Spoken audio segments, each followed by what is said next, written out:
Hello students, welcome back to my YouTube channel Varun science hub. आज के इस video में हम देखने वाले हैं क्लास 12th केमिस्ट्री के अध्याय विलयन का एक मोस्ट इम्पोर्टेंट टॉपिक, जिसका नाम है गैसों की द्रव्य विलेयता पर दाब का प्रभाव, या इसी को आप बोल सकते हैं हेनरी का नियम। इससे पहले यदि आप मेरे चैनल पर नए हो तो चैनल को सब्सक्राइब करें, वीडियो को लाइक करें और ज़्यादा से ज़्यादा शेयर करें। चलिए तो आज की वीडियो को स्टार्ट करते हैं। हम पढ़ने वाले हैं इस वीडियो में ये गैसों की द्रव्य विलेयता पर दाब का प्रभाव, जिसे हम बोलते हैं हेनरी का नियम। तो जैसे मान लो कि हम दाब का प्रभाव देखें, सबसे पहले तो ये हमारे पास कोई पात्र है। अब ये हमारे पास पात्र है, इस पात्र में हमारा द्रव भरा हुआ है। ऊपर से हम पिस्टन से इस पर दबाव डाल रहे हैं। तो जैसे ही हम इस पर दबाव डालेंगे तो क्या होगा, देखो इसको देखते हैं। तो इसमें क्या है, देखो गैसों की यानी गैस की द्रव्य विलेयता पर दाब के प्रभाव को हेनरी ने समझाया तथा एक नियम दिया, जिसे हेनरी का नियम कहते हैं। यानी इसके गैसों की द्रव्य विलेयता के प्रभाव को किसने समझाया था? एक साइंटिस्ट थे आपके हेनरी, उन्होंने समझाया था और एक नियम दिया था। इसको क्या कहते हैं हम? हेनरी का नियम। अब दाब का मान बढ़ाने पर गैस की द्रव्य विलेयता बढ़ जाती है। मतलब जैसे जैसे हम ऊपर से पिस्टन से दाब बढ़ाते जाते हैं, वैसे वैसे गैस की द्रव्य विलेयता बढ़ जाती है।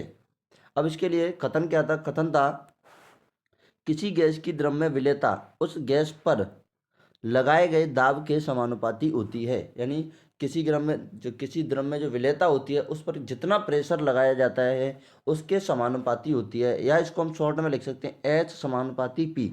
एच मतलब विलेयता और पी मतलब दाब, यानी जितना ज़्यादा आप दाब लगाओगे विलेयता उतनी ही ज़्यादा हो जाएगी।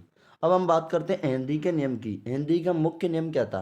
तो ये प्रश्न आपको बोर्ड एग्जाम में बार बार पूछा जाता है। तो हेनरी का नियम का कथन था कि किसी गैस का वाष्प अवस्था में आंशिक दाब, जिसे हम पी से लिखते हैं पी, उस विलयन में गैस के मोल अंश के समानुपाती होता है।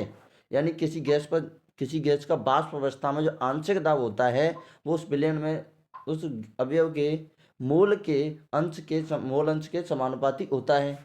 तो इसको हम इस तरह से भी लिख सकते हैं, जैसे हमने मान लिया जो आंशिक दाब है वो पी है और जो मोल अंश है वो क्या है? गैस के एक्स। तो पी समानुपाती एक्स के।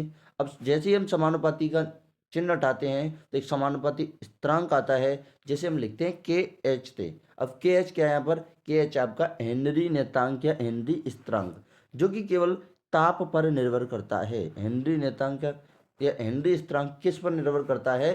केवल ताप पर निर्भर करता है। इसका मतलब ये कि अगर आप ताप चेंज करोगे तभी आपका हेनरी का स्थिरांक है वो चेंज होगा, वरना किसी भी चीज़ के चेंज करने से चेंज नहीं होगा।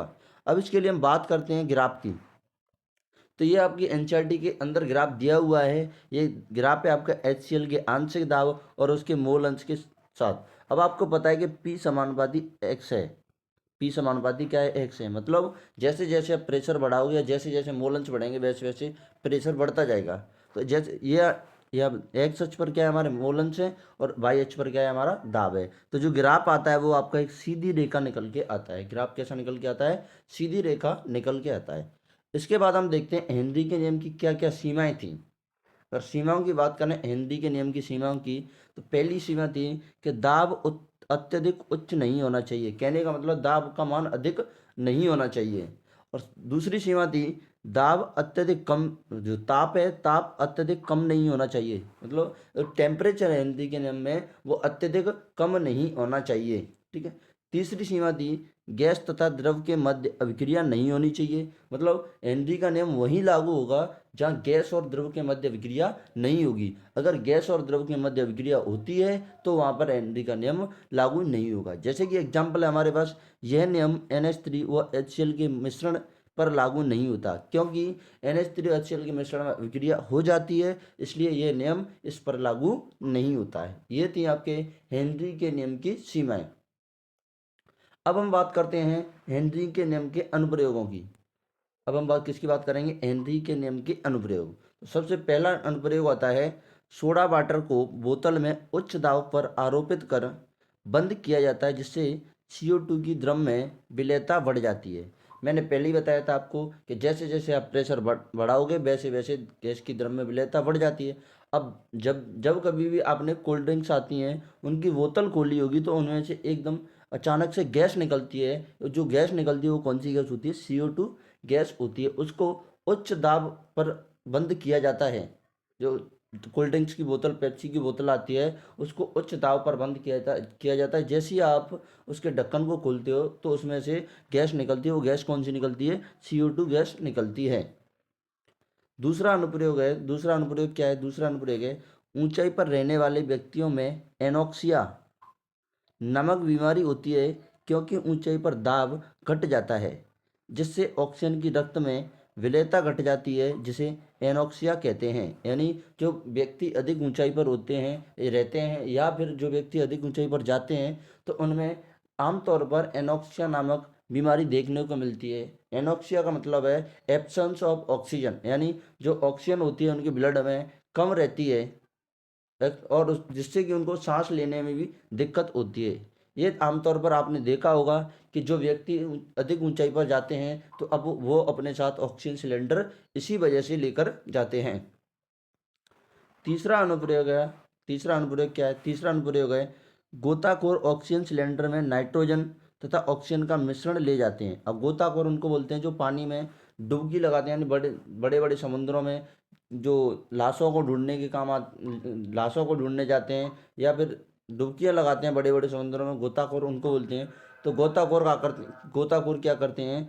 ऑक्सीजन सिलेंडर में नाइट्रोजन और ऑक्सीजन का मिश्रण लेके जाते हैं। नाइट्रोजन और ऑक्सीजन का क्या लेके जाते हैं? मिश्रण। अब क्या होता है, वहाँ पर दाब बढ़ने पर रक्त में नाइट्रोजन की विलेयता बढ़ जाती है। अब जैसे जैसे आप नीचे जाते हो दाब प्रेशर बढ़ जाता है, उस वहाँ पर क्या हो जाता है? प्रेशर बढ़ने की वजह से जो आपकी रक्त होता है उसके अंदर आपकी क्या हो जाती है? नाइट्रोजन की विलेयता बढ़ जाती है। अब जिससे मांसपेशियों में खिंचाव आने लगता है, उसकी वजह से मांसपेशियों में क्या आने लगता है? खिंचाव आने लगता है। इसे बेंड्स कहते हैं। क्या कहते हैं? इसे बेंड्स कहते हैं। जो खिंचाव आता है उसे क्या कहते हैं? बेंड्स कहते हैं। अब इसकी जगह क्या करते हैं? नाइट्रोजन तो होता ही होता है उसके साथ, अब इसमें क्या मिला देते हैं? इस समस्या से बचने के लिए हीलियम, नाइट्रोजन और ऑक्सीजन का मिश्रण। आमतौर पर अब फिलहाल में क्या कर दिया जाता है? हीलियम, नाइट्रोजन और ऑक्सीजन का मिश्रण भरा जाता है उन सिलेंडरों के अंदर, जिससे कि इनके मांसपेशियों में बेंड्स आने के चांसेस कम रहते हैं। तो ये था आपका हेनरी का नियम, हेनरी के नियम की सीमाएं, हेनरी के नियम का ग्राफ और उसके अनुप्रयोग। वीडियो अच्छी लगी तो वीडियो को लाइक करो और ज़्यादा से ज़्यादा शेयर करो, और चैनल पर नए हो तो चैनल को सब्सक्राइब करो। Thank you.